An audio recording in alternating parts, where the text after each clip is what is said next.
the Voicebox for our 5th anniversary show.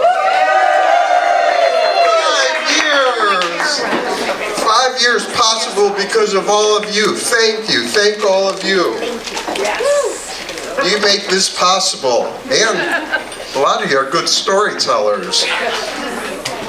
And for those of you that we haven't heard tell a story, we look forward to hearing you tell a story. Yeah. I told my very first story at Voicebox. It was a 5-liner. We used to have a story thing where it was a 5-line story. And some of you have probably heard more. Oh, that food looks really good. Share. Some of you probably remember when Maureen had a game, the goldfish game. Fish in your pocket, I think she called it. Pocket full of fish, Al. Pocket full of fish. I got it backwards. Pocket full of fish. And Beth, wherever Beth is, she stuck a fish in my pocket. Yes, Beth. Stuck a fish in my pocket. I had to tell a story. So I told a story about my first Narcotics Anonymous meeting. See, way back when, I got a DUI on my way to work at 8 o'clock in the morning. And I thought, I better go to some meetings. So I called this hotline and they sent me over the River Edge Hospital right in Forest Park over here. And I did not know that it was an inpatient facility when I showed up. It was me in a room full of ladies that at the time I called crack whores. But in the theme of tonight's show, for the rest of my story, I'll call them wildflowers.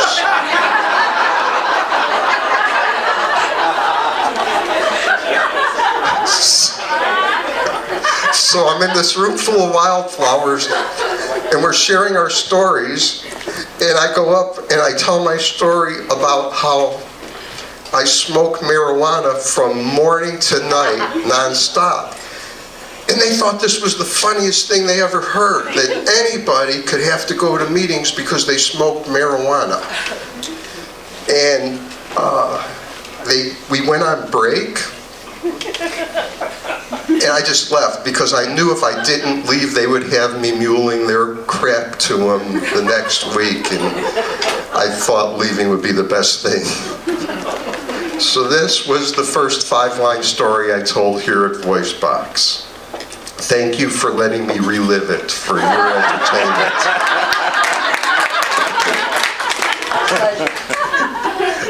The pleasures keep, I heard somebody say it was our pleasure, and the pleasures keep growing because what we have coming up next, most of you know, we have a very talented performer that sings the theme of the night, which is Wildflowers by Tom Petty. And I don't even have enough words to say kind and beautiful things about this next performer coming up.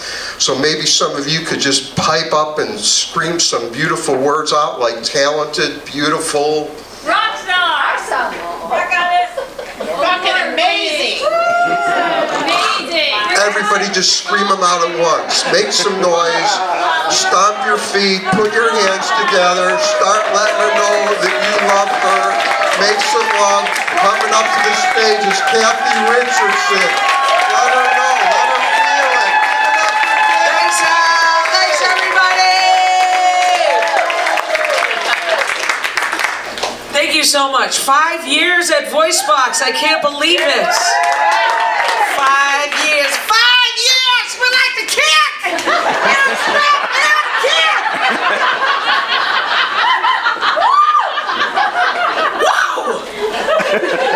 My name is Sally O'Malley, and I'm here to say I'm 5 years old. Okay. So, Voicebox. Most of you have been here before, right? Show of hands. New people? New people? Yeah, we got some fresh meat. All right. Well, Voicebox. The deal is with Voicebox, it's a storytelling night with a musical twist provided by me. And every month, the themes of the stories, the theme is a song title, and I will sing the song, and then I will sit down in the audience in my chair with you, the listening audience, and I will listen to each storyteller come up and tell their personal true story for the first time with you, and I will become spontaneously inspired to play a song based on their story, and the night will be woven together in a magical, miraculous way before your very eyes. Oh, God. Good thing I got a new tuner from Go-Go Tuners, ladies and gentlemen. Go-Go Tuners, the great thing about this tuner is that the letters are so large that I can see them without my glasses.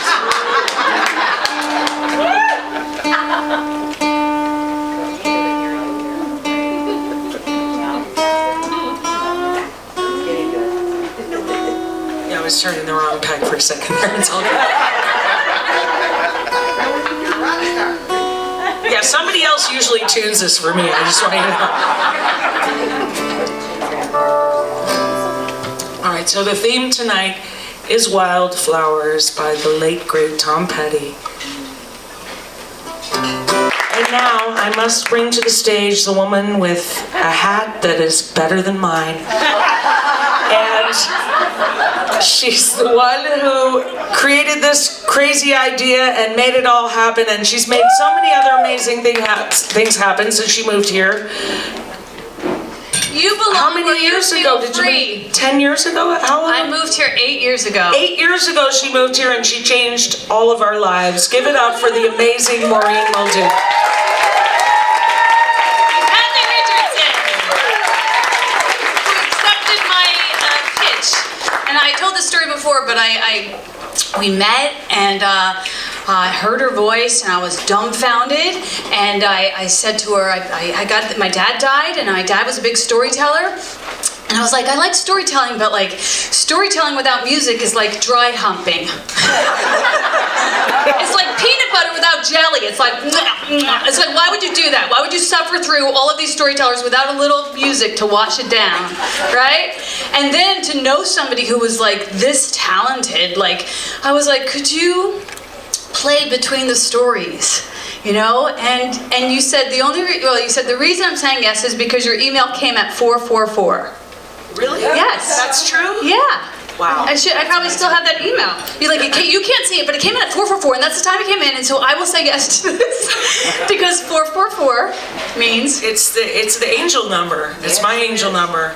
My dad 1 month ago passed away at 4:44 p.m. exactly on the nose. And Maureen was we were midwives together to help my dad on his transition out of his plane. Yeah. It was awesome. Yeah, it was really awesome. I can't believe that. That blows my mind. Yeah, 444. Yeah. And your dad's with you forever. I know that to be true. So, thank you, Kathy Richardson, for saying that.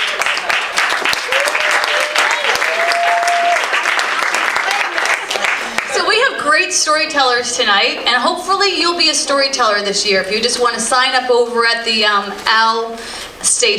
Alligator Station is a place for you to put down your number, or you can take one of my cards and you can just say, hey, I'm a little nervous, but I could use some help. So there's always that for you to find your voice. This is a place to find your voice. This year Kathy's wearing one of our vintage Voicebox stories that was designed by the bartender, Chris. Yeah?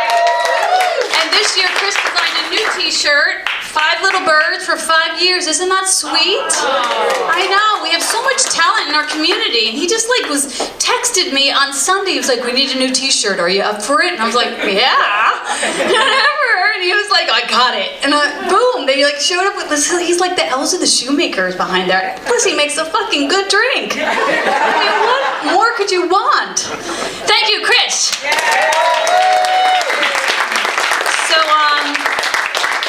we we have some great storytellers, and I'm going to bring, first of all, Al talked about our 5 sentences. And we had a time before we knew a lot of storytellers where we did this thing to cultivate storytellers in the community, which was after the storytellers told their stories, anybody who wanted to tell a story, who was inspired by the stories, could come up and tell a 5-sentence story. The only thing is, turns out no one knows how to fucking count. So it was like, okay, that was 18 lines, okay? But, you know, I was a coke addict once, so I know how that goes. I wasn't really. Anyhow, Al can confess, I can too. But we're all clean and shiny now these days, aren't we? God bless us. Thanks for those 12 steps to happiness. I'm gonna, before I disclose too much, which really, how much more could I disclose without taking all my clothes off? I'm gonna bring up one of our storytellers. One of our earlier storytellers, he came up on one of the nights that I wasn't here. I was sick only 2 times in the last 60 shows, and it was my favorite things, and he came up with a bag of tricks, and he shared with us his favorite things, and since then we fell in love with him. Please welcome up Mitch Mayor.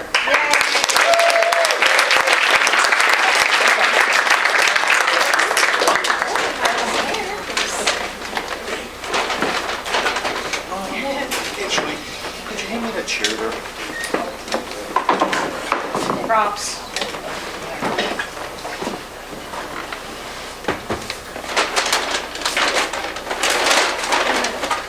Okay, this is not an Aldi commercial, but they do have nice, sturdy paper bags. And yes, I was, the theme for, it was December of 2014, and I didn't remember that, but I saw this week, somebody put up some video of Kim Duncan singing my favorite Belgian things from that that same month, and had the month tag, so I remember what it was.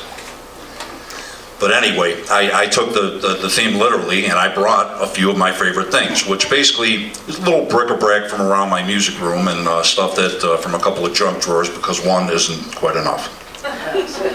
There's the old prank phone call where people will call and ask you if you have Prince Albert in a can. Well, I'm not going to be shorthanded. I do. I have the Prince Albert can. I even have Prince Albert in it. Actually, it's one of those presidents from the old president set that used to get a jewel. But I've got a matchbook from the old Come Back In, long since gone. So we still have that, you know, in case I need it.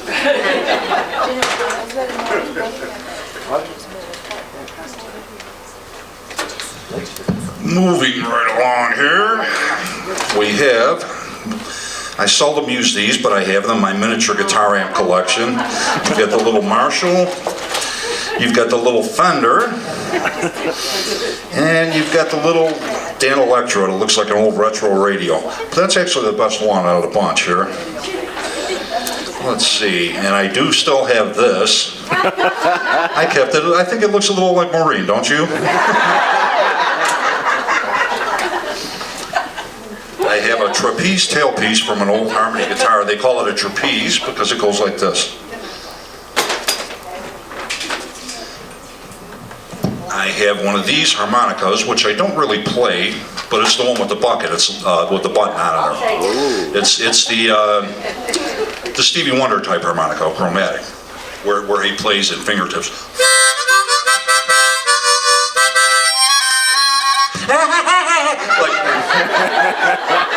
He was charming back then when he was in the city. What a guy. What a guy. Get back in there. Yes, sir. Oh, God. All this stuff. I have a pickup for an old harmony guitar. It's called a Harmony Mustache pickup. Can you almost see the mustache on there? Cool. I might need it.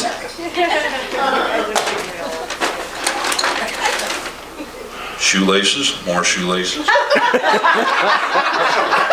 One of those belt things. I knew I wasn't going to do that because I'm not a custodian, but I know I'm going to need it for something. So. Don't throw it away.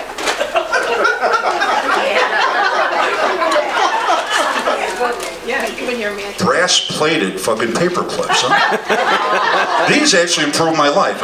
My general happiness and demeanor.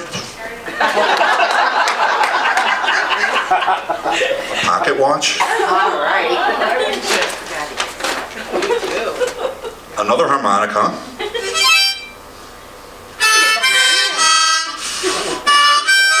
It works really well. It's like from the 1940s. And it tastes like it.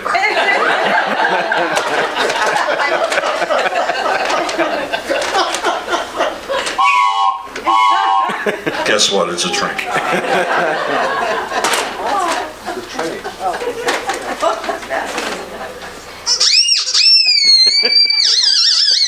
It's not really a duck call. I'm not sure what it is. Everyone should have one of these.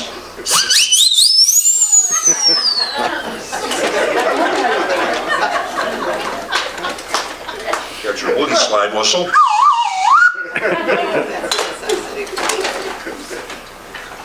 Now this one is from the American slide whistle, the American song whistle. It's not the American song whistle they call it, but it is in fact a slide whistle.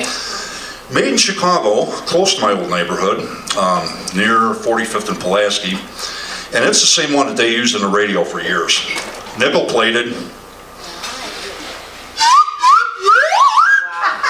What you want to do is stand around the corner on an icy day, right where someone is about to slip. It's a good way to spend 3 hours or something, every time somebody goes down.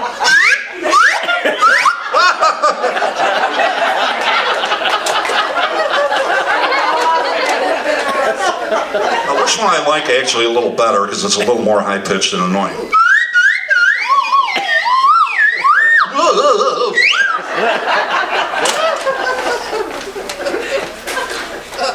I have a menu from Como's Pizza. They closed in 1992. Don't throw that out. Como's Pizza. What do we have in here? Oh yes, the belt buckle collection. No one has seen my belt since, I don't know, 30 years or so. Guitar buckle. Tarnished turquoise and silver buckle. Perhaps we'll bargain with someone over that. Jewel encrusted guitar. Tootsie Pop that my friend John Allen, the stretch wrap salesman, gave me. I'll eat it some. It's like blueberry or something. And I have 4 6-inch rulers because 6 inches is enough.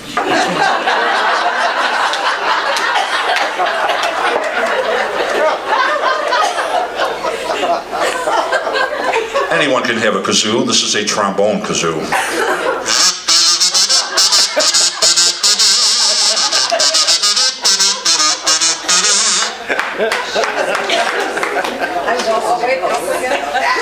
And lastly, the things you find at a hardware store. Light bulb and socket lube. Ask any emergency room nurse. Actually, it comes in handy. You ever try to put a light bulb in, it's a little scratchy, you know. I don't put up with that nonsense. But another one of my favorite things is to have a nice community of friends that support you, and listen to you, enjoy your stories, and have become dear friends of mine. And that's what Voicebox has come to me. Thank you very much.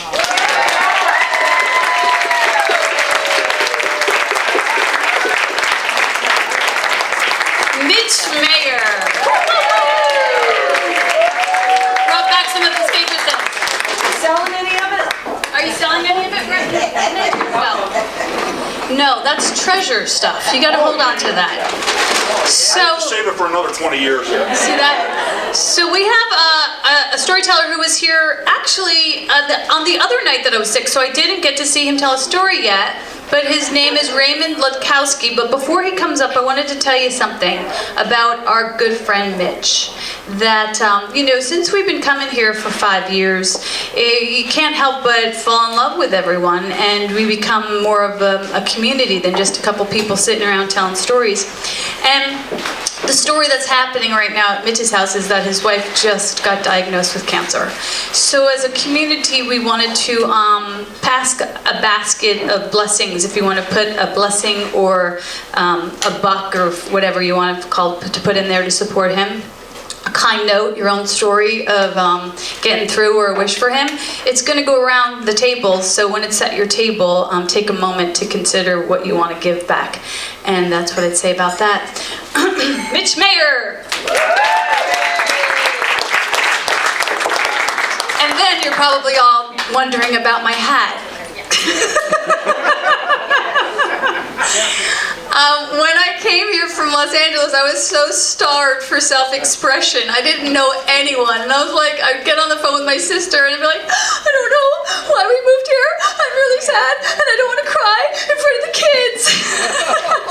So anyway, when I finally met Kathy and I started finding people in my tribe who were creative entities like myself, I was like, I'm going to show up every single voice box with another fun hat on. And I wore this one to the first voice box ever, and that was the last time I wore a hat. So I'm running back for the 5th anniversary. Maybe every 5 years I'll wear a fun hat. Anyhow, we have a wonderful storyteller, and he's here with a great story. Please give it up for Raymond Lukowski.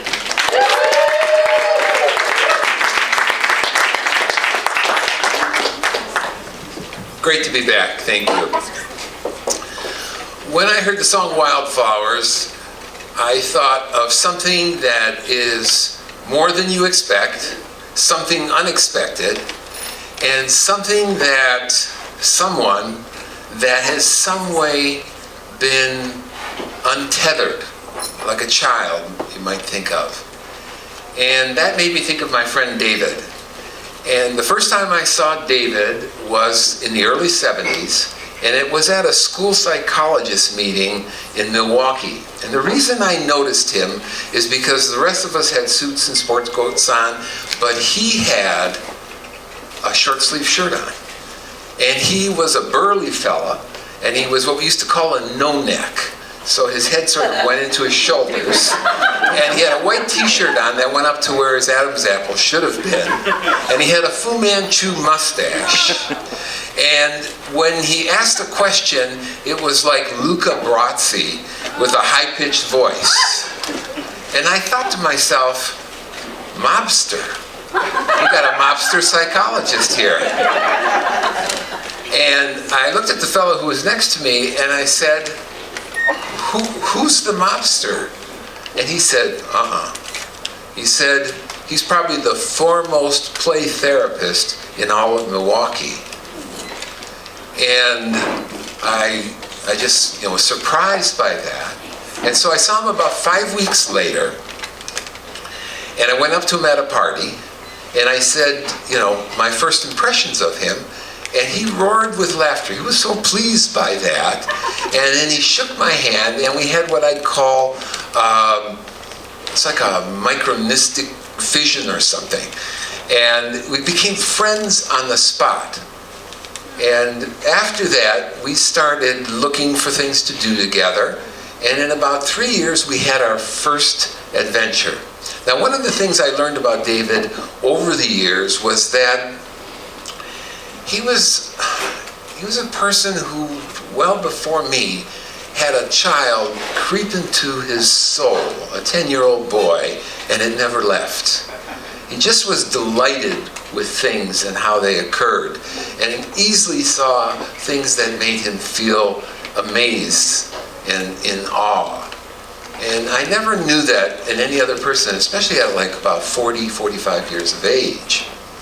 So we did our first raft trip down the Colorado River through the Grand Canyon for about 11 days. And we enjoyed that so much, we decided that the next summer we'd go out to Rocky Mountain National Park, and we would take what is called, at that time, Rock 101. So we actually did rock climbing for an entire week, learned the skills, and then went back to Wisconsin and practiced in Devil's Lake, at Devil's Lake. And when we were doing that sort of thing, we said, well, what should we do next? So the next year, we said, let's try parachuting. And this is the mid-70s now, and there weren't rock climbing walls or anything of that nature. And we had to sort of find a way by which we could get better at it. And then the parachuting idea came upon us, and we went out to a place in Menominee Falls and just signed up because it said, practice in the morning, jump in the afternoon, and $75. And that seemed worth it. So now we're about 5 minutes from our destination, and David looks over at me and he says, here's what I want you to tell my family in case I die. And I waved him off. I said, this is not the time to discuss that. And we get into this Quonset hut, and there's parachutes all over the tables, and they're the old-fashioned kind, the kind you see in World War II movies. And there's 4 skydivers there, and they show us a video. And essentially, it's a video of the person who's the instructor in this plane with an open area right on the side.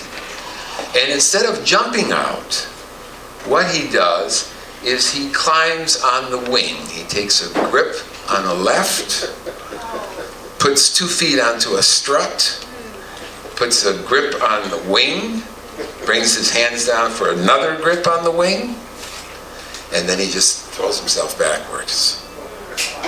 And I'm thinking, not only is that difficult to do, but how fast is that airplane going? And so I just kind of had all these questions start to come up. And he takes a break from the video and he said, are there any questions? And I said, well, how fast is the airplane? And great story, Raymond. Oh, it was so beautiful. So beautiful. The pictures you painted for us. What a gift. I really appreciate that. I had to give Charlene a hug. You moved us so much. I have a friend coming up here to tell us a story about life is just a series of fucks. That's the title of her story. She wrote it in my writers group, so I've gotten to see it, and it's beautiful. I wrote this poem for her and for all of the wildflowers at Voicebox. So before she comes up, I'm going to recite a poem for you. The wildflower wins the prize for one who will not apologize. She goes her ways and shirks the rules, for they were made by faithless fools. No pruning does she tolerate, no landscape does she imitate. And never does she fail to flaunt her flawless face. Wait, let me try again. No pruning, I wrote this on my way over. No pruning does she tolerate, no landscape does she imitate, and never does she hesitate to flaunt her flawless face. Her gentle, frail, subtle ways gives pause to swords who seek to slay. She preaches of another way that's wholly tried and true. And to the ones who travel far, she's likened to a morning star with dewy drops and fragrant fare, preparing the sunlight for the air. No yesterdays live on her leaves, tomorrows she does not believe. The present is her sole concern, it holds the blessings she has earned. So when you pass her on the road, may you recall the sacred word and genuflect that fluid hour to contemplate the wildflower. And that is Joan Burns.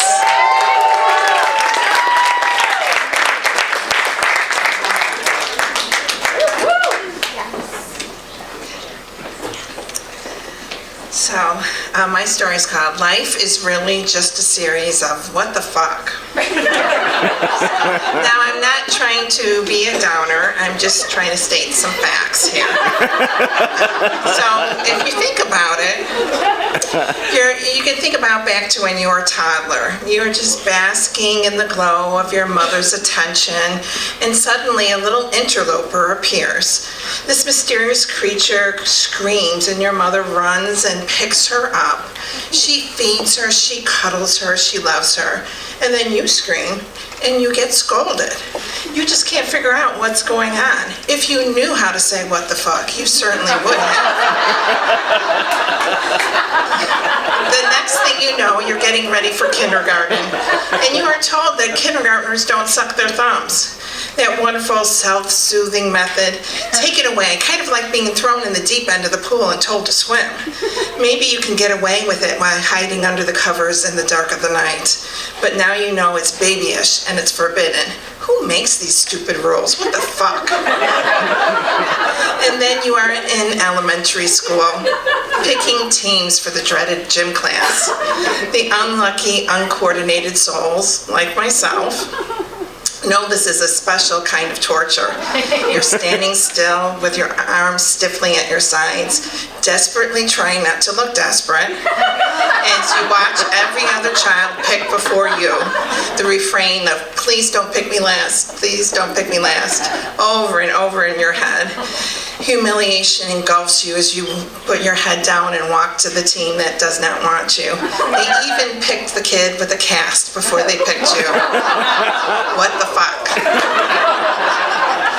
And approximately 50,000 what the fucks later, you find yourself grown and walking down the aisle to get married. A little fast forward there. And in retrospect, someone should have slapped you and woke you up to the most impending and major what the fuck of your life, but no one did. At least no one did to me. And looking back, I think I was hypnotized into getting married. I mean, I had to be hypnotized. Why else would I have gotten married when a short 2 years earlier, I had said on our first date, well, you know what? I'm not looking for a long-term relationship. I never want to get married. If you want to just hang out and have fun, that's me. And then suddenly here I was getting married. I mean, what the fuck was I doing? On my wedding day, I was really nervous and anxious, and I was letting those fucks fly right and left in the back of the church. I kept stepping on my long wedding gown, and people would come and hug you, and you have that long veil on your head, snapping back. I was so cranky. And my dad would just kind of look at me every time that another fuck flew, but he just gave me a pass. And I think, maybe I should have known. Maybe my subconscious was already yelling at me, what the fuck, Joan? What are you doing? But I just wasn't listening. I had walked away from a wedding 5 years earlier. I knew what I was doing this time, right? I was more mature this time, right? At least that's what I thought. My previous engagement, I had called off 3 months before the wedding. I was young and I was not too mature, 22 years old, and my would-be groom decided to take a job in Arkansas. Well, he didn't consult me or tell me about it, just assumed I wanted to move to Arkansas. I guess that's where all the young women want to move. It's such a dream place to live. So he moved down there while I finished college, and I kind of realized, wow, I haven't really lived my life, and I didn't really want to get married, and what the fuck, I don't want to move to Arkansas. So 5 years passed, and here I was walking down the aisle with my dad on my arm, confident in my decision, and cranky, but I was still doing it. I was getting married. Later on my wedding night, there was my new husband, sprawled on the bed, snoring, fully dressed. I had gotten shut down on my wedding night. As I drank 2 bottles of champagne by myself, I asked, is this normal? I paced the room. I wanted to call my friends and said, did you get lucky on your wedding night, or did you get shut down too? But I was too embarrassed, so I didn't make that call. I finally fell asleep with a mean champagne headache already starting with the what the fuck swirling around in my brain. For our honeymoon, we rented a condo on Captiva Island in Florida. After a day of fun in the sun, I slipped into a black lace crotchless body stocking. And I made my way down the open staircase to where my husband was seated below. I was young and fit and confident, the pre-baby boobs, the pre-C-section stomach, the pre-stress eating body. Our eyes met. His voice was deep and sensuous. He looked at me and he said, not now, I'm watching TV. I was just kind of frozen on the stairs. I didn't know what to do. What the fuck? Did he just turn me down in this getup? I wasn't sure what to do. Should I go down the stairs and take the matter into my own hands? What if he still chose the TV over me? After all, it was Saturday Night Live, and this was the Dana Carvey and the Philharmonic years, and that was a good show then. So I didn't want to risk another rejection, so I just retreated back upstairs and I ripped that crotchless lingerie off and stuffed it back in my suitcase. I crawled back into bed and cried myself to sleep. And let me tell you, that night was worth a whole bag of what the fucks. And that crotchless number never got used. I think it just rotted away, and disappeared, or I don't know what happened to it. But you know, there's advice everywhere. And you know, most of it, we just don't really want to hear advice from other people. But sometimes we do, we seek it out. And we may ask a friend for advice or a relative, or sometimes we turn to Cosmo magazine. And I did. I read an article about rekindling your sex life with your man. And I followed this relationship advice, trying to get something going in my bedroom. And one of the suggestions was to make a date for an intimate evening. So I did. I told my spouse that we're going to have fun later on in the week, just like that article told me to do it. And so I made a dinner. It was really nice. I snuggled up to him on the couch, and then it happened. No, not it. I'm tired and I have a headache. And I was like, okay, I get it. I have migraines, I get it. I'm like, fine, I'm going to bed.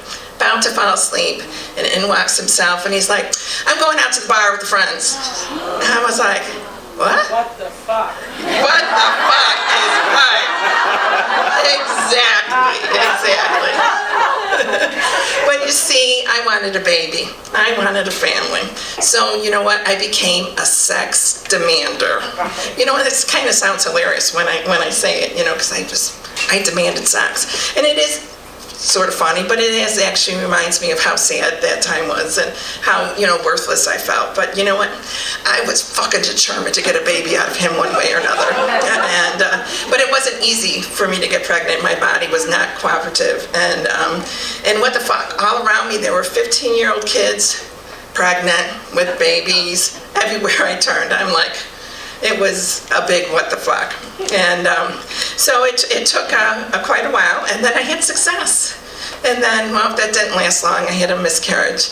And then a couple more years passed, and woo, success. And nope, that didn't last too long either, another miscarriage. And I usually can spin things up and laugh about just about anything under the sun, but I don't think I can ever really kind of find humor in losing those two babies. But at the time, well-meaning people would tell me things like, well, at least you know you can get pregnant now. Or, it was God's will. Or, oh my God, there must have been something terribly wrong with that baby, and your body knew it. That's why you lost it. I'm like, what the fuck, people? If you don't know what to say, don't say anything at all. I don't know how I didn't punch some of those people in the face. That's all I'd say about that. But I persisted, and I was blessed with two beautiful babies. Yeah. And after my first baby was born, I had postpartum depression. And when I finally confided this secret, because I didn't want to tell anyone, I was talking to one of my friends on the phone. And I told her my secret, and it was silence. And she didn't say a single word. And I finally just uttered this, kind of stuttered this, okay, goodbye. And that was a big what the fuck. I was like, you're my friend, you're supposed to support me. And that was not like I said, oh, I'm going to come over and punch you in the face. It was telling her something. So now I would have go over and punch her in the face for not being a good friend. And then one day I noticed that something wasn't right with my second baby. He was a little more than a year, and he wasn't babbling like he had been. He really wasn't smiling and laughing like he had been. And the pediatrician kept ignoring my concerns. He deserved to be punched in the face. But I kept pushing, and he was diagnosed with autism, and that, my friends, was a tough thing to hear. And you know, that was the epitome of a what the fuck moment. And that moment, it's taken me on a journey that I wasn't prepared for, and I wasn't ready for, and I didn't know what to do, but that journey, that's a whole nother story for another day. Thanks for that. That's exactly what I'm going to play. All right, so I have a song with a lot of F-bombs in it. But they're not used in a vulgar way. And I don't even think they're gratuitous, because sometimes there's just not another word available in the English language that has quite the gravitas. So I wrote this song, and I was just in a mood. I was just sitting on my pool table in my living room. Yes, I used to have a pool table in my living room. And I just was in a mood, and I just started singing this. And then after I sang it, I felt really cathartic. And I thought, is this a song? Was that a song? And I wasn't sure, but I decided to jump off the cliff. And the first time I debuted it was the Cutting Room in New York City. And when I finished, the audience was completely silent, as if I had just sung in church, which I always found disconcerting. When you'd sing a song in church and no one would applaud, and then it's like, that means they liked it, I think. Anyway, the next time I came back and sing it, they stood up. So I decided it really was a song, and here it is. It's called Two Questions. Yeah!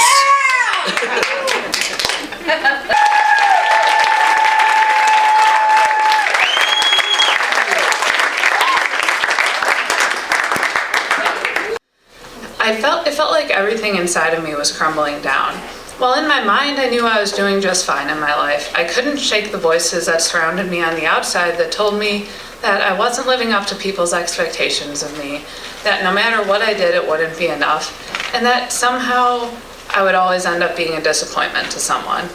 As I laid it all out on the table to Josh, one of the only people who knew what was really going on in my life at that point, he looked at me and said, "Gina, the first time I met you, you were chasing a guy twice your size around an ice rink with a hockey stick in your hand because the two of you had agreed to settle it on the ice when he told you women couldn't play hockey." Exactly when did you start giving a fuck what people think about you? I mean, he had a point. After all, I'm the girl who drives out of state on a whim, the girl who never cared about the looks I'd get when I decide to sit at a bar on a Friday night with my head in a book, and the girl who joined a men's hockey team just because I needed other people who liked the sport and knew how to play.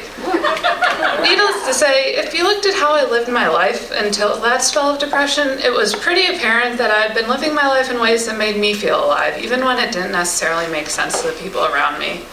As he was getting ready to leave that night, he quoted this song, "You belong somewhere you feel free." At that point in my life, I didn't know what that place looked like for me, but no sooner than he had driven off, my phone rang.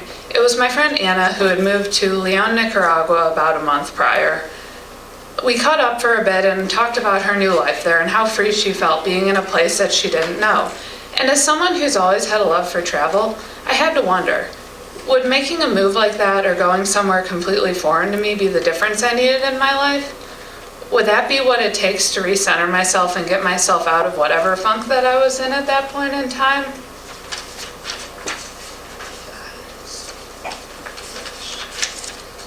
I didn't know, but it probably wouldn't come as a surprise to anyone who knows me when I say that within 20 minutes of getting off the phone, I had bought a one-way ticket to Nicaragua and would be leaving in a week.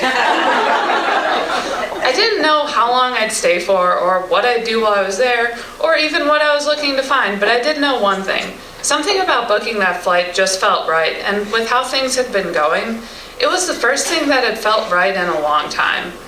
And besides which, I speak Spanish. I mean, I should be totally fine on my own in a foreign country, right? The next week was spent in a bit of a whirlwind. I spent a good portion of the week finishing up work and other projects that I had started, and making sure I had solid plans for everything that needed to be taken care of while I was gone. As I was working on this, I called up Josh and asked if he wanted to watch my two cats for me while I was gone, and the conversation went as follows. "Hey, would you want to watch Sasha and Gabby for me next week?" "Sure, didn't know you were going out of town. Where are you headed to?" Well, I think you were right. After you left the other night, Anna called, and between talking to both of you, I think you were onto something when you said I should be somewhere I feel free. So I bought a one-way ticket to Nicaragua, and I'm leaving on Monday. You did what? Oh, don't worry, I'm coming back. I just don't know when, and it'll probably be cheaper to buy a ticket once I'm already there. We wrapped our conversation up, and while he was a lot more incredulous towards the end of that conversation, he was far more supportive of this endeavor than most people who are in their right minds would be. So Monday came, and I headed to the airport with a single carry-on. I wasn't quite sure exactly what I need, so I brought the necessities, and I figured I'd gather the rest of the things I ended up needing when I got there. I quickly grabbed a bite to eat and boarded my plane. When the plane took off later, it already felt as if the anchors of depression that I had been living with were instantly released, and that maybe this really could be the turning point in everything I had been going through. I went into the trip my favorite way possible, with no expectations and absolutely no idea what I was going to do after I touched ground. Well, as my luck would have it, the first thing I found myself doing upon landing was sprinting through the Managua airport, a place I had never stepped foot in before, because in hopes of finding a bathroom, because, well, you know, that quick bite to eat I had mentioned before I jumped on my plane, well, food poisoning is a bitch, and I can't say I will ever order sushi in an airport again after that trip.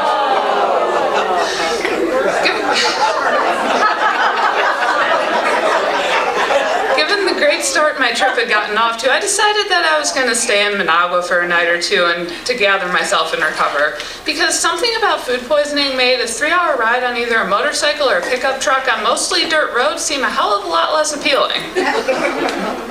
I found a hotel room a couple blocks away from the airport, booked a room, and decided that would be my base for a little while I prepared for the rest of this trip.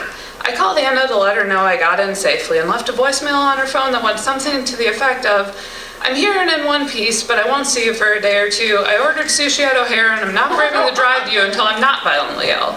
I got a text later that night that read as follows: "Good choice. There's a chance the roads will make you violently ill anyways. Put mosquito spray on before you go to bed tonight. You did get pills for malaria before you left, right?" Fuck. I knew I was missing something. And with that, I meandered back to the front desk to see if any of them happened to have suggestions for doctors in the area. I used my couple-day delay in Managua to acquaint myself with the culture, gather necessities that I managed to forget in the States, for example, malaria medication, and get to know the people I found myself walking past each night at the hotel bar. After sitting down for dinner one night in the courtyard, a man walked over to me. "I don't mean to intrude, but were you sprinting across the airport on Monday night?" Awesome. 36 hours into being in a new country, and the people who recognize me only do so because I entered the country looking like I was trying to sprint a fucking marathon. We talked a bit more about what brought each of us to the country and where we were headed once we left the capital. He was off to Granada to visit family. I was headed in a similar direction, except a little bit further to visit friends. "Well, how do you plan on getting to Leon?" A friend offered to send her boyfriend to come get me, but I don't really have any solid plans. "Would you want to drive to Granada with me? It's a bit closer to Leon, and you might like the art museum there." I agreed, and we set a time to meet the next day, and we went on our ways with our nights. At that point, I texted Anna to tell her that I had managed to get a ride to Granada with a guy who had seen me sprinting through the airport a few days prior, and now it was her turn to ask, "You did what?" I'll spare you all of the details of the rest of the trip because we'd be here all night if I didn't, but here are some highlights. Hitchhiking to Leon from Granada, I had met another nice guy at the art museum who happened to have to drive through Leon to get where he was going. Okay, why not? I also learned to surf for the first time, or tried to. It ended with me getting stitches in somebody's kitchen by a woman who probably used to work in the medical field in some way, or at least I really hope so in that moment, because the nearest hospital was a couple hours away via motorcycle, and with a gash in my head, I didn't think that was the right way to go either. While staying with my friend, I was sleeping in a room that had an open-air garden, which, seeing that it wasn't the rainy season, was amazing. It was amazing most nights. It was far less amazing the night that I woke up to a high-pitched screeching noise and then a thud. The two cats that were fucking on the roof managed to fall into the open air part of the room, and I got the luxury of chasing two feral cats, one who was in heat, out of the house at 2:30 in the morning.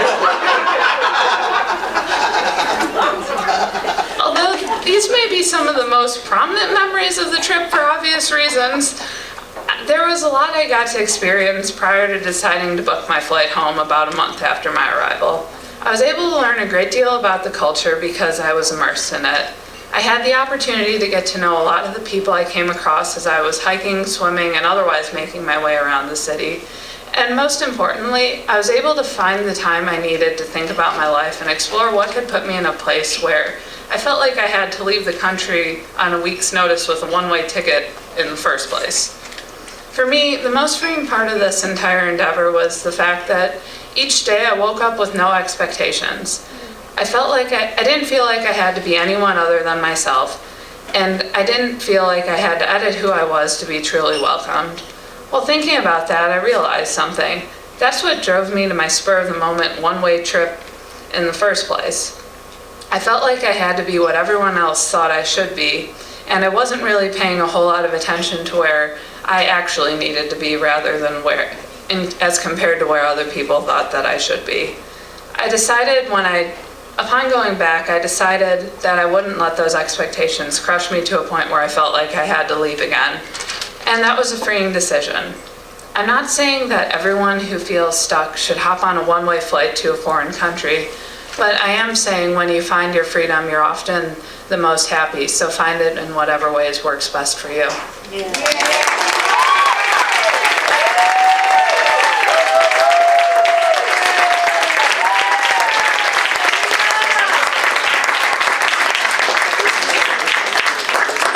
The Tooch, everybody!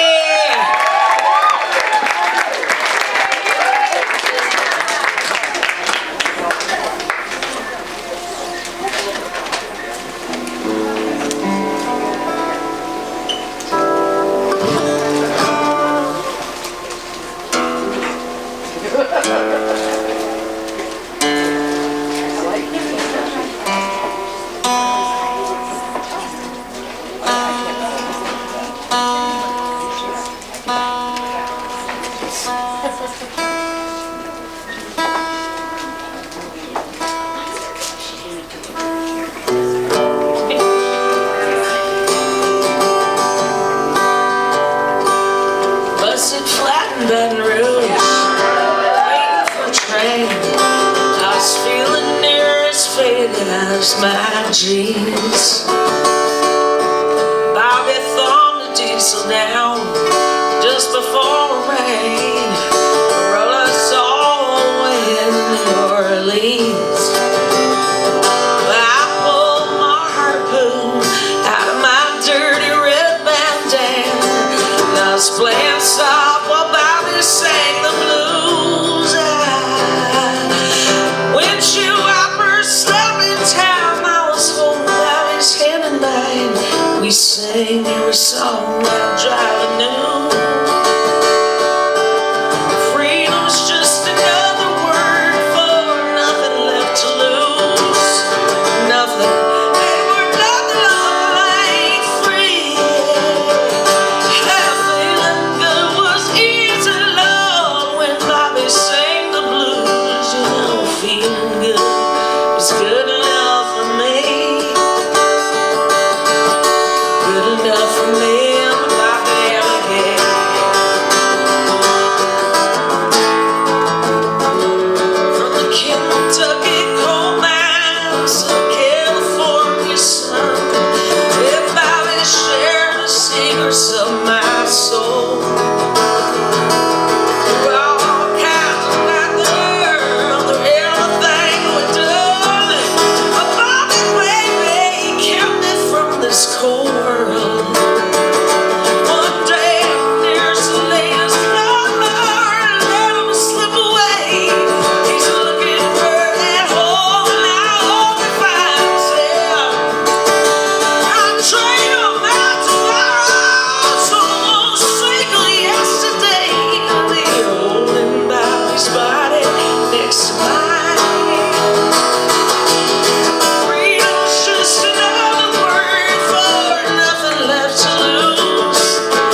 but then like she can sing the shit out of them. It's like, oh my Lord.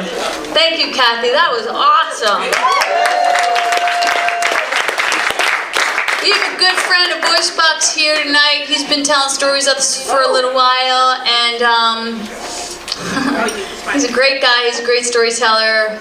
I want to tell a joke, but I'm not going to. I'm getting better. I'm getting an edit. Can you believe that? This is like a first. This is a first, right, Alma? No, that's no. David Bissia!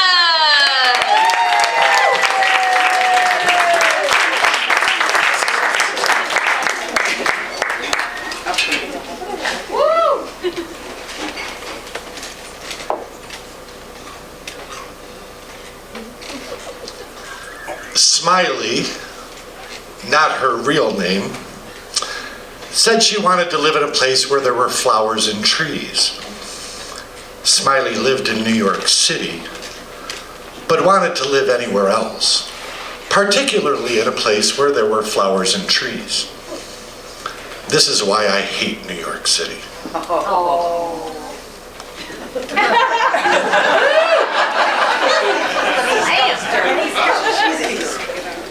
It's also one of the reasons why I spent so much time there when I was a student in the mid to late 1980s, traveling down on weekends for about a year while living at school in Boston.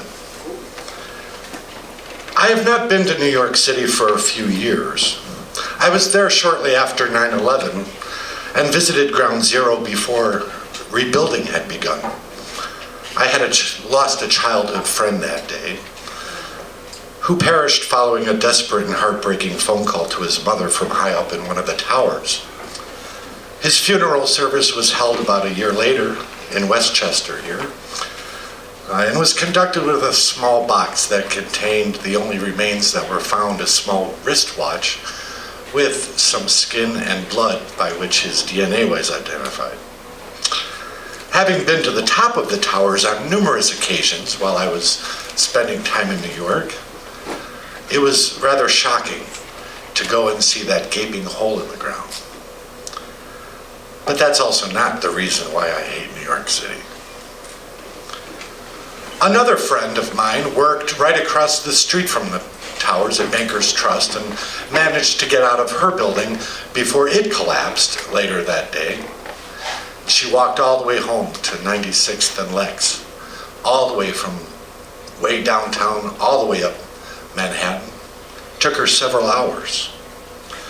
She and I had dated for a short time while I was in college, but her immigrant parents objected. Her elder sister was not yet married, and in that patriarchal Greek thing we have going, right, the elder sister has to be married first. Her parents also objected because I was an Americanike. I was a little American, literally translated, but it meant that I wasn't from Greece and therefore wasn't really worthy of their daughter. Her parents wanted her to marry someone from the homeland. And it certainly didn't help that when I came to New York City every weekend, I actually stayed in their home, their apartment above their flower shop at 96th and Lex. I was a guest in their home, and having a little tryst with one of their daughters was really a violation of the laws of hospitality. So when our clandestine relationship was discovered by the elder sister, the jealous bitch,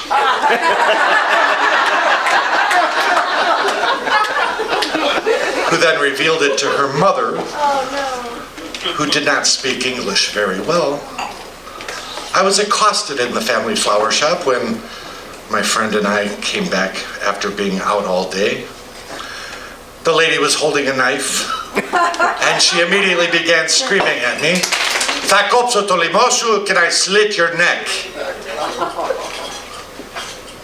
That Gringlish thing, I think she said for my benefit. But I'm an Americanike. I don't really speak Greek as a native language. I translate literally. And what she actually says, I'm going to cut your throat and then I'm going to slit your neck. So just because I had a little bit of an attitude back then, which I've tempered in my elder years, I asked her, well, what are you going to do first?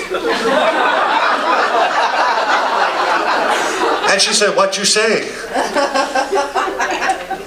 Now her husband, who was just kind of seething in the corner, he actually kind of gave a little bit of a laugh. And I said, "Well, are you going to cut my throat first or slit my neck?" I said, "It really doesn't matter. But I'd just like out of curiosity to know." That made her just turn all red, because these, Greek people, to emphasize something, we repeat it. So in her head, she just wanted to exsanguinate me, right? And she just wanted to say, "I'm going to cut your neck," but I take things literally. And so her husband had no problem understanding me when I turned to him, and I said, "You really need to control your women better." For a Greek man from the homeland, this is a very big insult. I turned completely around and walked out the door, and I never saw Joanne Adamus, that's her real name. I never saw her again. But that's actually not the reason I hate New York City. Of course, I don't hate the people of New York City in general. There is a mother and an ugly duckling and a man out there that I really can't stand. But there are a few other people in New York that I could name that I dislike, but I don't hate them. But there are many people that I hate in New York as a class of people. And those of you who know my day job, this is part of that confessional. I hate these people, and it's why I shudder every time I go to New York. I hate New York because of lovely people like Smiley and what happens to them in that city. Or at least what happened to Smiley and too many people like her. I happened to meet Father Bruce Ritter while attending a conference in New York City as a college student. At that conference, I had met Joanne Adamus, and we had begun our little relationship. Dodged a bullet on that one. Only later would Father Bruce Ritter, a Franciscan priest, be accused of doing really horrific things, and that he was exonerated, but not before his reputation was tarnished by persons that were vehemently opposed to what he was doing in New York City. Bruce Ritter began an organization called Covenant House. It's an organization that takes in homeless street kids, gives them an education and a safe place to live. He started this one night back in the 70s by seeing some kids huddled in a doorway of a tenement building, and he decided to take them in and give them some shelter for the night. That grew into a very large organization. There are now over 30 Covenant houses in our nation, including here in the city of Chicago. And this is why I hate New York City. Moving through the night as an observer with an outreach team at Covenant House that Bruce Ritter had invited me to, I saw the hard, rancid underbelly of that city. The ugly parts that everybody knows exist, but nobody really likes to think about. Covenant House was located just off Times Square in the Port Authority, the main bus terminal of the city, and a major hub for commuter trains coming from New Jersey and in Midtown Manhattan. Smiley came to New York on one of those trains. Back in the 1990s, before Mayor Giuliani cleaned up Times Square, commuters exiting the Port Authority used to be able to hear the glass crunching under their feet, looking down, seeing the crack files that littered the entire area. I met Smiley on 7th or 8th Avenue one evening, passing out sandwiches with that outreach team, surrounded by volunteers who at the time were probably 3 times my size. Guys that if I had seen them walking down in the middle of the night towards me, I probably would have ran the opposite way. Except there, they made me feel very safe. Because everywhere we went that night, not only would young people come out for sandwiches and Cokes, right? But their managers would be harassing us and threatening these people for trying to help their clients, right? This is why I hate New York City. One night, helping to hand out these sandwiches with a group of the outreach team, Smiley came up. And she was called Smiley because she had a grimace on her face. It was always there, but it wasn't a smile that came out of happiness. She looked like she was constantly in pain. From a brief conversation that I overheard, I gleaned some important details about this girl. Smiley resisted the idea of actually living at Covenant House. Her reply to the kindly worded invitation was, "Fuck no." She was a member of the oldest profession, and she complained of the lack of able, moneyed white clients. Smiley was squatting with a group of teens somewhere on the west side, and she felt safer with them since they were older and shared crack with her. Smiley claimed she was 15. Turns out she was 12 years old. This we discovered later. It was explained to me after the group of children that were willing to risk the ire of their managers. Of course, in Chicago, I just learned that these were pimps. Right? They would risk the ire of their managers just to get the free sandwiches and the Cokes. Smiley came from somewhere in New Jersey where there were flowers and trees. Abused by foster parents, she came to New York with a friend who introduced her to the career of sex work and crack addiction. She was 12 years old. This is why I hate New York City. She told Richard, the team leader that I was accompanying, that she wanted to go back home. She liked the flowers there, but she had to wait till her foster parents were dead.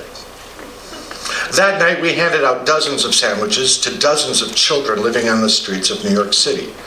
We were hassled by numerous managers. Right?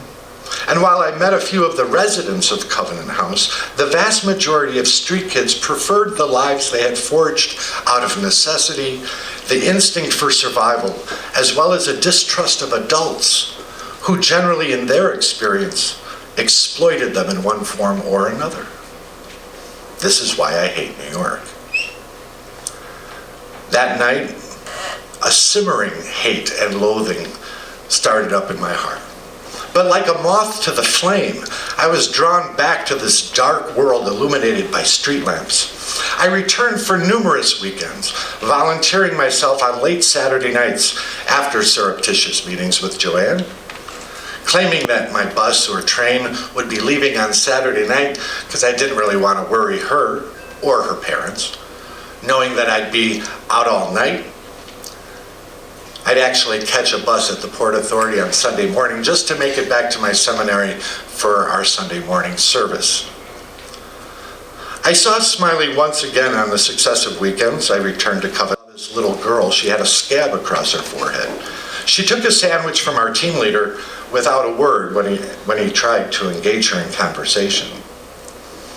The third time I saw Smiley, she wanted 2 Cokes, claiming it was her birthday. Finally a teenager, she proclaimed, thus revealing her true age when I met her. After that, for a month of Saturday nights, neither I nor the team saw Smiley. Turns out she was dead. So my team leader informed me. She had succumbed to pneumonia and other complications only discovered when she was brought to the hospital following a beating. She was found lying in a building, behind a building on 9th Avenue by a Covenant House staff member who only noticed because there were a group of kids huddling around her. And that's why I hate New York. Because whenever I went to New York subsequently, those are the only visions that I had. Even if I was up on Park Avenue or in Central Park or down by the pier, if I was out in Queens or the Bronx, where I have lots of friends, I just kept thinking about what was happening down in Times Square. And it just festered in my heart. I knew there were hungry, feral children trying to make it through another night. Sex slaves, drug mules, homeless, abused, too scared or messed up to even accept the little help that was offered. It haunted me, and it haunts me. There's a Covenant House here in Chicago and throughout our nation. They are present because they are needed. We don't like to think about it very often. But the words from Wildflowers, written for another context, are certainly true for these children who are abandoned or enslaved or escaping from horrible circumstances where the lives they live there in New York City are better than where they came from. They're circumstances that none of us like to think about. But to Smiley, I would say, you deserve the deepest of cover. You belong in that home by and by. You belong among the wildflowers. You belong somewhere close to me, far away from your trouble and worries. You belong somewhere you feel free.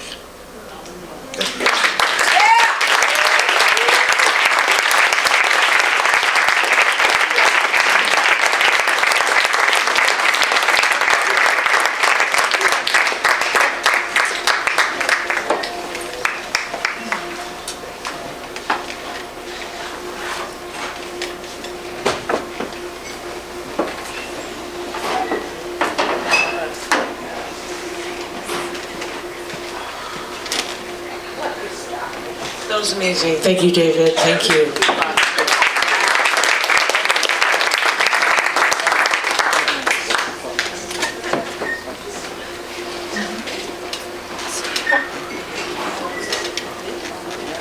And that right there is a beautiful example of what happens here at Voicebox when we're absolutely brought into a world beyond our own and touched in the heart of our souls. And thank you for sharing that.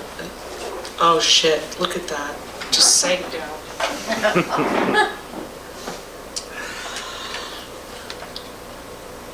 And these glasses are part of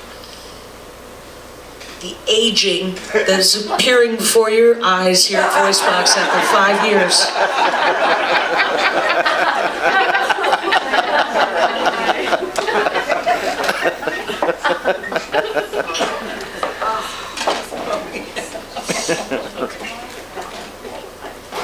I've never sung this song before, and I have no idea how this is going to go. I'm going to bring it up a couple of keys just because I know, because a guy sang this originally, and now I'm going to sing it. Okay. York, and I know about Covenant House. Actually, I tried first of all, Kathy Richardson!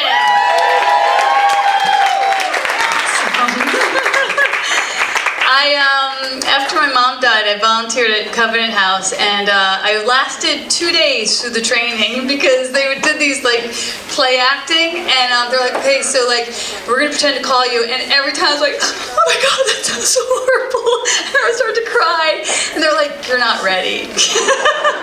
I was like, well, I tried. Gosh, though, yeah, New York is a magical, wonderful, and rough town sometimes. So I'm falling apart here, and hey, you guys, I published my book. Yeah! Giant Love Song. It's available tonight if you want to pick up a copy. Some people have already purchased a copy. Yeah, and you paid $20 for it because I just came from a convention, and it's supposed to be $15. So if you want your $5 back, fuck you. Just kidding. I'll give you a bookmark. So I've been writing this book for a long time, and I found the yeah, I'll give you your $5 back. No kidding. I found an earlier manuscript of it. When I wrote this book, I was writing it, and finally I had all the stories that I wanted to tell in the book. And my writing coach said to me, "Now you just have to take all the stories and put them in one day." And I was like, because I knew that she was right, and I knew it was going to take a while to do it. And, you know, I'm a mom, I have 4 kids, and, you know, sometimes we artists get to do our stuff on the fringes of our life. So that seemed like a huge thing and a huge endeavor, but, you know, it was worth it, I think, because I got it done and I rewrote it in one day. But when I went back to find the original manuscript, I really liked some of the stuff that I wrote. And it's about my dad. The story's about my dad. And Kathy, you know, had such a great dad. Dads are underrated. You know, Gina told a story tonight about getting on a bus, and I know some women in here are probably like, or, you know, getting in a car with some guy are probably thinking like, no, you know, because we're almost like brainwashed into thinking men are bad. And men are not bad. Men are fucking awesome. Yeah. And, yeah, right? They're awesome, you know? And there's so many good ones, and they're taking a beating these days, and we gotta, you know, tell the real true story, you know. Some days, yeah, that's just the truth about it. There's great men in the world, and we know a lot of them. So anyway, if there was a soundtrack to my childhood in New Jersey, it would include more than just song. There would be the sweet, chirpy voices of young children reciting rhymes and riddles and times tables and prayers, the crying of the cat that had lost their litter, the ticking of the clock before the dismissal bell, the sacred silence that sat between my mother's Hail Marys and our Glory be to God's, as well as the stillness that sat between the sucking of the ocean and the crashing of the waves. There would be the popping of the sizzle of Taylor ham frying on the grill and the distant wail of train horns, the clanging of the cowbell that called us to dinner, and the siren song that stilled us on hot summer afternoons from miles away with promises of the good humor truck. All of this would be mixed with the stifled tears and muffled giggles and hours of contagious laughter. They say your hearing is the first to come and the last to go, and I believe it because I can still hear, vaguely remembering my mother's welcome. It's May of 1966. I'm born, the sixth daughter, which holds none of the mystical importance of being the seventh son.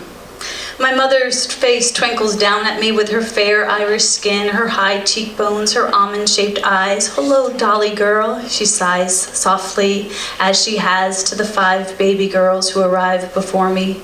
There's the cooing that rattles in my chest as I snuggle to her breast. The beating of her heart meets with the soothing sound of her hand stroking my head. The sensation of sounds is joined with the smell of her skin and the warmth of her touch. Out in the hospital hallway, the giant comes. He leans his head into the room before he says a word, and the doctor calls to him from the hallway. "I'm sorry, Mr. Pearson," we hear in a sober tone. The giant's forehead furrows as he searches the doctor's face. From my mother's embrace, I can feel his concern that maybe I've been born dead or with webbed fingers. But the doctor only smiles and continues his impromptu medical stand-up. "It's another girl," he announces. There's a slap on the giant's back that ushers him into the room, the echo of laughter down the maternity hall, and so I'm first introduced to my father, the giant, as the punchline to a bad joke. He stands by the bedside and leans down to take me in. A shadow falls across my face as I hear his voice. "Maureen Rose," he says. His voice deep and warm and seems to take up the whole room. It's a voice that comes from his heart, from his gut, from his knees, from his dirty work boots. It's a voice that seems to come up from the center of the earth, and I'm rocked gently with my mother's nod. "Maureen Rose," she agrees. And so I'm named and bundled and rolled into a tight package that my mother holds on her lap for the short car ride to our 2-bedroom home in Nutley, New Jersey. We arrive to an overpopulated living room filled with cheering little girls. Star Trek blaring from the TV, and Mary, who is 8 and the oldest, stands holding the bent hanger that's taken the place of the antenna. The episode is about a creature that sucks the salt from human bodies, and it takes every ounce of self-control for Mary to pry herself from the set and give me a proper hello. The sound of music is playing on the recorder, there's a scratch that calls to no one's attention, and the children bob and hum to Whiskers on Kittens and brown paper packages tied up with string, and whiskers on kittens and brown paper packages tied up with string, and whiskers on kittens and brown paper packages tied up with string, and they prance around the living room, buying into the myth that households of large families of children are adorable and heartwarming and musically talented. The 8 of us will spend our childhood comparing our lives to the Van Trapps and the Bradys and the Osmonds and the Partridge Family, their lovingly orderly homes and outstanding vocal abilities, helping to make our chaotic, tone-deaf childhoods all the more excruciating. My sister Erin, who is not old enough to walk, props herself on her front hands. Her face presses in at me, straining over the side of my cradle. She stares a bit confused, a dazed look of a jilted lover who had not yet gotten the memo. Her wild hair poking out in all directions, her mischievous eyes give me the once-over. Mo, she finally utters, no doubt connecting me and my smallness with the old family dog that had recently suffered an untimely meeting with the front end of a speeding car. The rest of the girls try to reprimand her through their grins. No, Erin, it's not a dog, it's a baby. As they peer over the side of my cradle, they silently agree that I will make a fine replacement, and so I'm rechristened Mo, after the family dead dog. That was our dog's name, Mo. And my sisters were like, "You were named after the dog." My arrival also brings home the idea that the little home in Nutley is too small for our ever-growing tribe. Within a year of my birth, we moved to the village of South Orange, a few miles away. The village of South Orange will always be the town of tough little kids named Jimmy. It starts with the birth of my brother Jimmy, who arrives 2 years after me. He goes through childhood with a permanent lump on his head from daily run-ins with the walls and the floors and the local bullies. Then comes the thick-skinned Jimmy Spatoli, whose mom, Mrs. Spatoli, sells hot pretzels in the school cafeteria and supervises us kids out on the play yard. "No running and no pushing, and line up single file or I'll crack y'alls in the head," she barks. Jimmy Callahan comes next in line. He rides a moped and has the habit of putting cigarettes out in his gas tank. "The gas takes it out before it blows," he informs me with a squinted eye above a crooked smile. Yeah, that was how he impressed me, and it worked. I was like, he's bad, I want him. Oh, bad judgment. The last but certainly not least is the giant, my father, Jimmy to his friends. It's this last Jimmy who will my father, the giant, who will prove to be the toughest of them all. So if you want a copy, got him here tonight, and I'll sign him. $15. Hey guys, 5 years of Voicebox.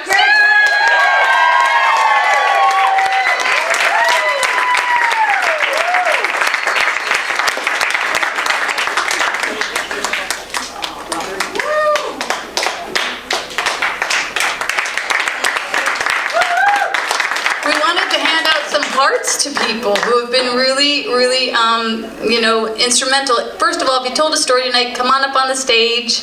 We have hearts for Chris, our bartender. Don't stop the momentum. Okay. I'm going to sing a song to you right now. Oh my God, I forgot! Oh my God, Maureen.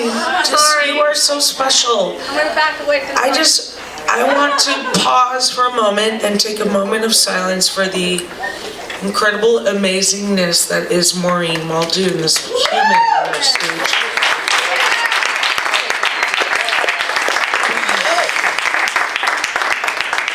I'm gonna really fuck up a classic song right now.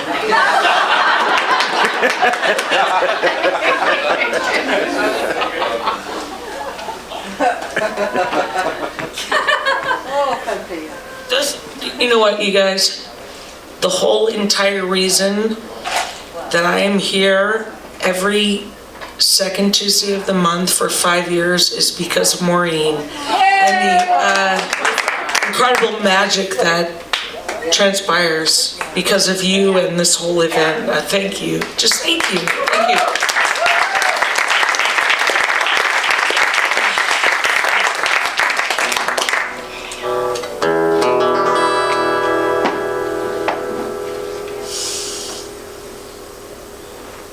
Do I need glasses? Do I need to zoom in on my freaking screen? I don't know. 70 font plus 70.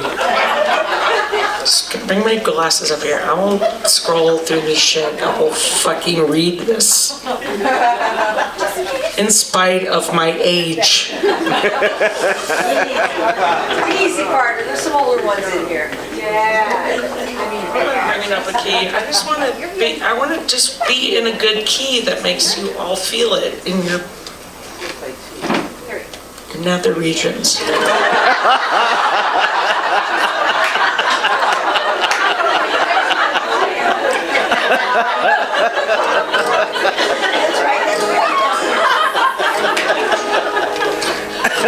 Ranger.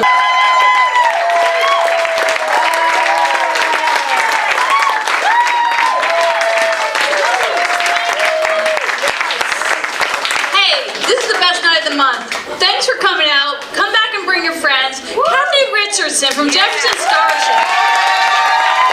I rarely miss a Tuesday. If you want to tell a story, find us at voiceboxstories.com or maureenmuldoon.com. You can sign up on any of them. You'll get to us. If you want to check out our church. We have a church. We have a church every Sunday morning in Western Springs. It's for all the heathens out there. If you want to praise God and know that you will be redeemed. Yes. And Kathy's the musician, so that's a wake-up call. Yeah. And what, are you playing any place soon? No. Yes. No. Saturday night. Saturday night.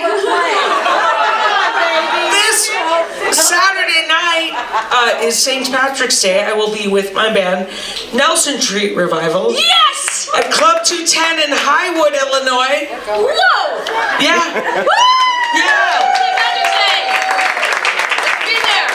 If you told a story tonight, come up on stage, take a bow with us. All right. Thanks, everybody. Thank you so much. 5 years of Voicebox.